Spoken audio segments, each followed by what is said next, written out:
conhecer o que nos rodeia permite-nos dar conta da nossa própria existência. Os textos do sagrado, partilhados pelos judeus, cristãos e muçulmanos, sugerem que o primeiro casal da história da humanidade, quando desobedeceu ao comer o fruto proibido, deu o primeiro passo para alcançar o conhecimento. Assim, comeram da árvore da ciência do bem e do mal. Entretanto, criou-se a ideia de que o fruto proibido era uma maçã. Contudo, além de não estar escrita a palavra maçã, este fruto nem sequer existia ao tempo em que o Antigo Testamento foi escrito. A linguagem é fonte de desentendimento.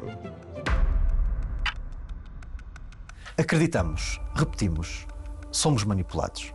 Só o pensamento crítico é que nos pode libertar. O primeiro raciocínio do ser humano é de natureza sensitiva. Os nossos primeiros mestres de filosofia são os nossos pés, as nossas mãos, o nosso nariz, os nossos ouvidos e só muito mais tarde é que através da visão é que começamos a conhecer o mundo. Mas ainda que sejam os nossos sentidos a captar, é o cérebro que descodifica e que processa cada uma das imagens. É normal limitarmos-nos a seguir os modelos que interiorizamos ao longo dos anos e custa-nos desfazermos-nos deles. Na próxima experiência, veremos como a percepção das letras numa ordem lógica é muito mais marcada do que a do nosso sentido para as cores. Leia rapidamente as seguintes palavras em voz alta.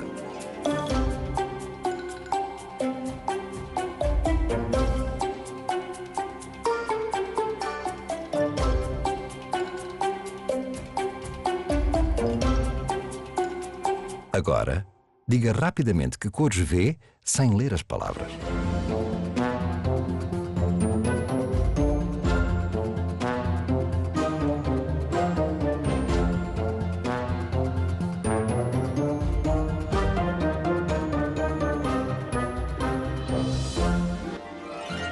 Aprendemos de tal forma a mecanizar a junção das letras e das sílabas que o nosso cérebro processa cada palavra automaticamente. Ou seja, na verdade, deixamos de ler e passamos apenas a reconhecer palavras. Durante aqueles segundos, apenas reagimos por impulso. O mundo tornou-se perigoso. Isto porque aprendemos a dominar a natureza muito antes de nos dominarmos a nós próprios. E assim se justifica que tenhamos uma certa inclinação para a manipulação. É exatamente isto que fazem os ilusionistas. Brincam com os nossos sentidos. Aliás, os ilusionistas, mas não só. Aproveitamo-nos uns dos outros numa espécie de jogo que, por vezes, chega a ser à escala global. A regra é simples. Quanto maior a ignorância, maior o grau de manipulação. E tudo isto acontece no cérebro.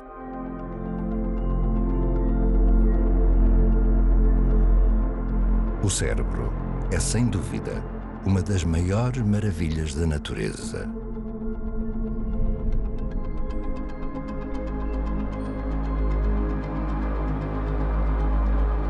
Com cerca de 90 mil milhões de células, é um dos dispositivos mais complexos que ainda desconhecemos. Funciona como uma verdadeira peça de alta tecnologia.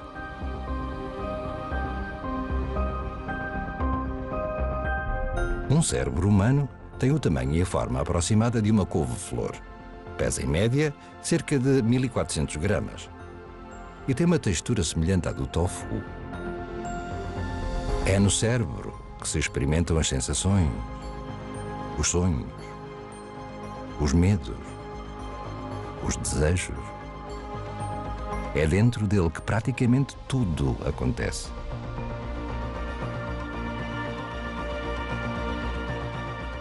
O nosso cérebro tem esta capacidade enorme de nos ajudar a interpretar o mundo exterior e o mundo interior, o nosso próprio mundo interno, o nosso organismo, todo o nosso organismo.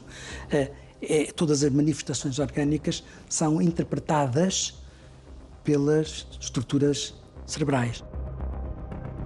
Quando nascemos, temos portanto, o período sensório-motor.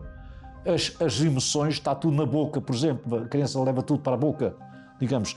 Ela experimenta o mundo através dos sentidos, particularmente a boca. o som aparece também um bocadinho e a visão mais tarde. A criança, quando nasce, praticamente não vê. Quer dizer, só algum tempo, vê até 20 centímetros só. Mas o cheiro é importantíssimo. Aliás, o cheiro, que nós não ligamos muito, quer dizer, dos bulbos olfativos, é altamente importante dos mamíferos todos. Desde o cão, que é, por excelência, portanto, é um animal que se guia pelo cheiro. Portanto, um cão é capaz de manter 2 anos na memória dele, digamos, uma sensação de odor a cadáver. Isso até foi experimentado em Portugal com o caso da Média, quando vieram cães pesteiros da Inglaterra, cá. Foi pelos cães pesteiros que o inspetor Gonçalo fez a tese de que a Média provavelmente morreu, não foi raptada, porque mesmo muito ano depois os 2 cães foram junto à janela e detectaram o odor, digamos, a cadáver.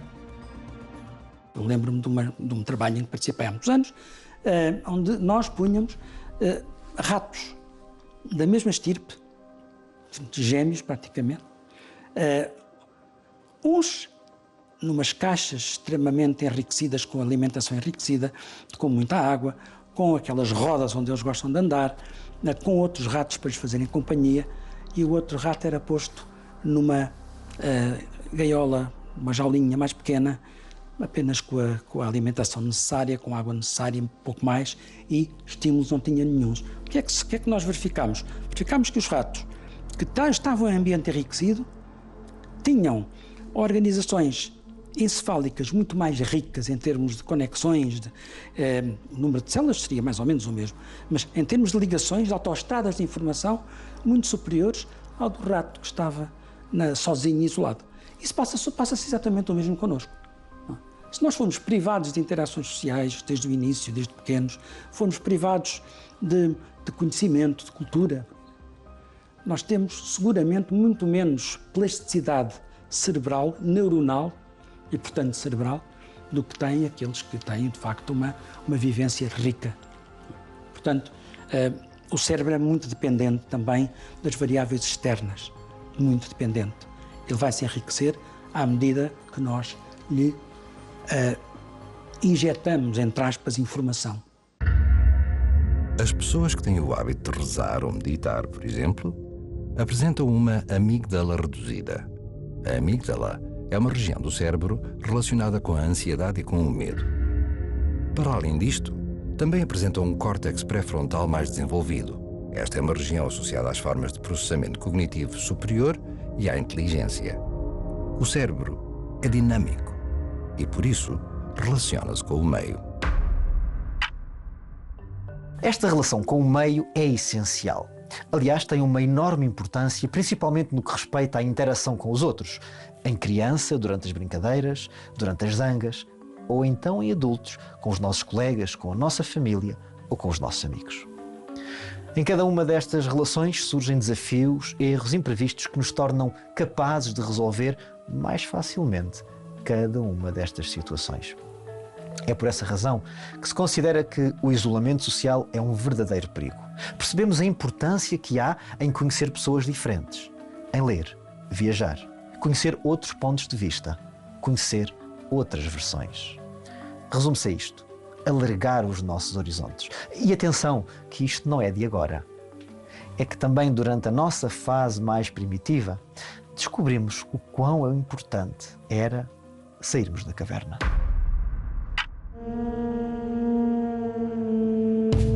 Na mente dos nossos antepassados, existia uma ambição nascida da ansiedade: controlar o que os rodeava.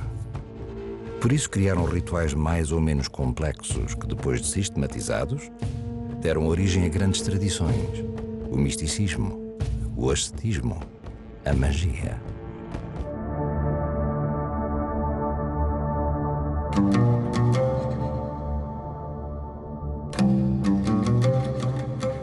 A história do Antigo Egito encerra enigmas e conhecimento. Um conhecimento natural que marcou uma viragem no que toca à forma como entendemos o poder da mente.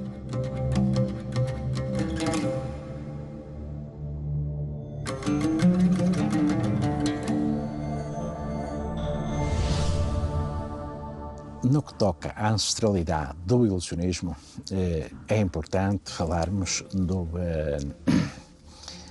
faraó Quéops, que teve conhecimento que um dos seus anciãos que fazia ou que tinha poderes para determinados efeitos mágicos, onde constatava que ele tinha capacidade para retirar cabeças a seres vivos e voltar-lhes a colocar no sítio. O Dedi, que é assim que é conhecido e está registado num papiro que pertence do Museu de Berlim, quando chegou à corte, o faraó disse-lhe que queria então que ele decapitasse um humano. E ele disse, não, o meu Deus não me permite fazer isso com humanos, permite-me fazer com animais. E aí o rei disse, então vais fazer isto com um boi. E ele, não, posso fazer com uma ave, porque um boi também é o que nos dá a maior parte do sustento e por aí fora. E então fez o efeito com um ganso, retirou-lhe o pescoço, colocou numa parte da sala e o ganso em parte oposta. Depois fez os movimentos no sentido contrário, voltando a pegar na cabeça do ganso e no corpo, juntou e o ganso passou a ter vida. Portanto, este é o registro mais antigo que se conhece de efeitos sobre o ilusionismo.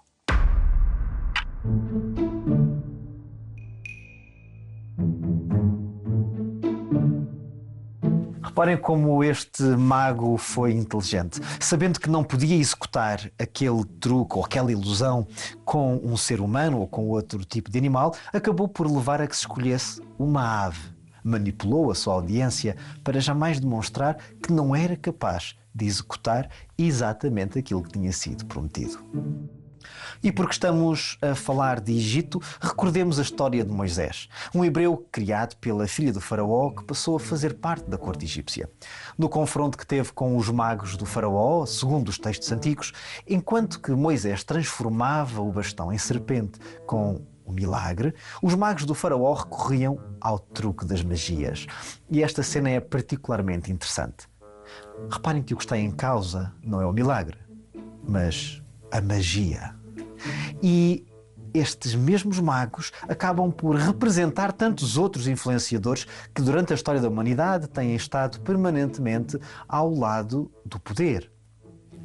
Gente que influencia, gente que manipula, gente que é temida pelos poderes que aparentam ter. E porque, na verdade, parece que tem verdadeiros poderes extraordinários, o que não se espera é que, afinal, tudo isto não passe de um truque ou de técnica. Depois de dominada a arte, finge-se conseguir aquilo que os outros não conseguem. Mas, por falar em efeitos, passemos então à próxima magia.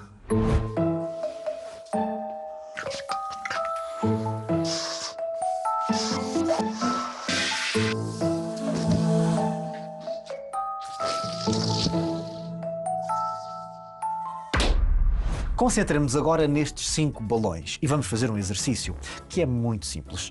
Temos um balão cinzento, verde, vermelho, amarelo e azul. E a lógica vai ser esta. Eu vou dizer a palavra troca e assim que a disser vai andar um balão para a frente ou um balão para trás, sendo que não pode passar, por exemplo, do balão cinzento para o azul ou do azul para o cinzento. A ideia é o balão que está imediatamente antes ou depois. Neste caso, por exemplo, se estivermos no vermelho, podemos passar para o amarelo ou para o verde. E vamos começar exatamente no cinzento. A partir daí, eu vou começar a rebentar balões e não posso rebentar o balão que está a ser selecionado ou através do pensamento ou tocando no ecrã. Comecemos então no cinzento. E a partir de agora, troca, troca, troca, troca e troca. E neste momento, eu sei que nem no balão cinzento, nem no balão azul, o dedo ou o pensamento estará num destes 3 balões. Peço agora mais troca. E neste momento também não está. Aqui, no verde. Uma última vez. Vou pedir para troca. E por isso tenho a certeza absoluta que o dedo está no amarelo e não aqui. Só se consegue conceber o que é bom quando se tem mau. Só se consegue conceber o que é luz quando se tem trevas. Portanto, há sempre uma dicotomia que é necessário experimentar. O mau, o bom, e só se dá valor ao bom quando se tem mau.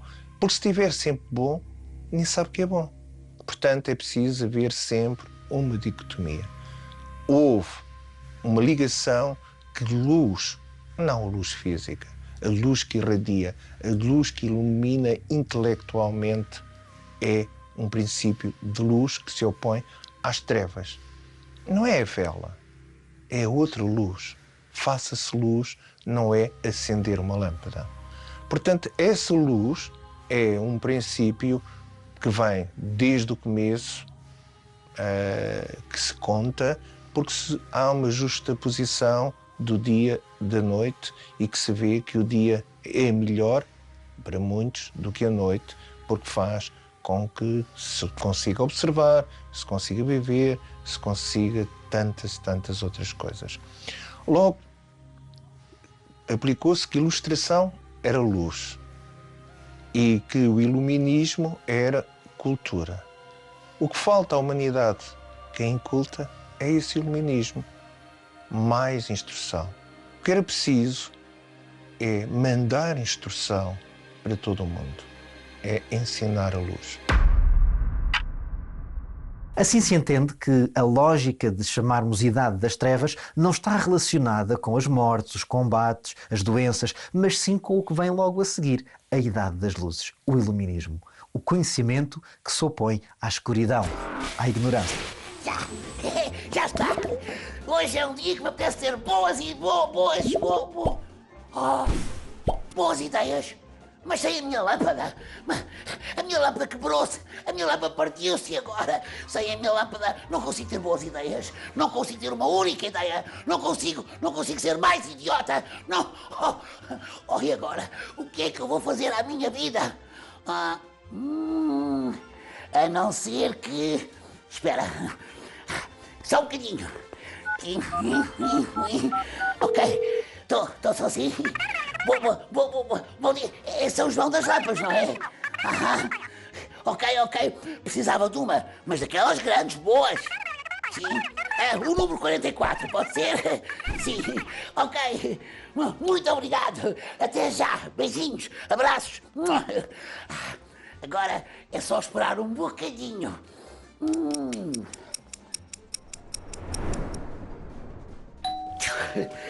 Que rápido! Alô? Muito obrigado!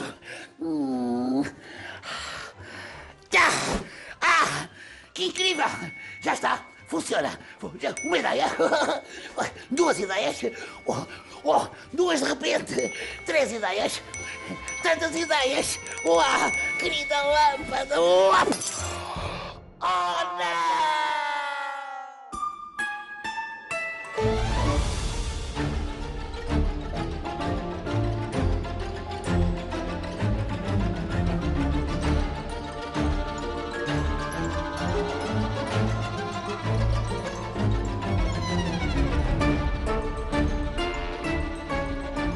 O aparecimento do demónio nos cartazes e em alguma iconografia do ilusionismo marca uma época, uma forma de marketing, como chamamos hoje, aquilo que noutra altura se dizia uma forma de publicidade, marca uma época. Uma época onde se faziam crer que os ilusionistas tinham algum poder e que faziam até algumas coisas que eram digamos, levadas à prática por feiticeiros e que tinham alguma conexão com esse tipo de gente. Hoje, completamente, com a evolução da sociedade e conhecimento, isto está completamente arrumado.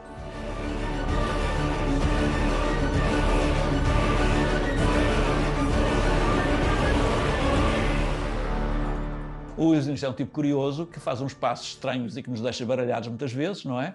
Mas, evidentemente, não é um hermetista, no verdadeiro sentido do termo, nem nada que se pareça, porque não utiliza, exceto um caso ou outro conhecido na história, historicamente, não utiliza exatamente as capacidades superiores.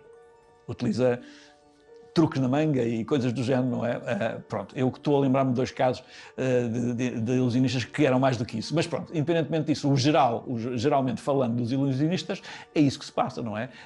Criam ilusões, por isso é que se chamam ilusionistas, criam ilusões que nos parecem ser coisas diferentes daquilo que são. É isso, não tem provavelmente não há uma relação direta com o hermetismo, não é? Agora, claro que historicamente, houve quem tentasse estabelecê-la. Por exemplo, quando nós lemos no Corpus Hermético, e no Asclépios, sobretudo, que é possível pôr estátuas a andar, estátuas em pedra, em madeira, e pô-las a andar, verdadeiros autómatos, que não são, por sua natureza, como é que se faz isso? Não é? Bem, isso é magia. Se com este exercício dos balões dá para percebermos que de facto não somos assim tão livres de escolher, sim, porque na realidade foram completamente manipulados por mim. Não foi uma escolha totalmente livre. Então podemos perceber que o nosso cérebro pode pregar-nos partidas. É que na realidade a forma como ele se relaciona com o meio muitas vezes é de uma forma um tanto ou quanto mecanizada. Por isso, mais mistérios destes vamos revelar nos próximos episódios. Até lá, deixo-vos um último texto para testarem a vossa mente e para poderem comprovar que, de facto, o nosso cérebro é capaz de grandes maravilhas.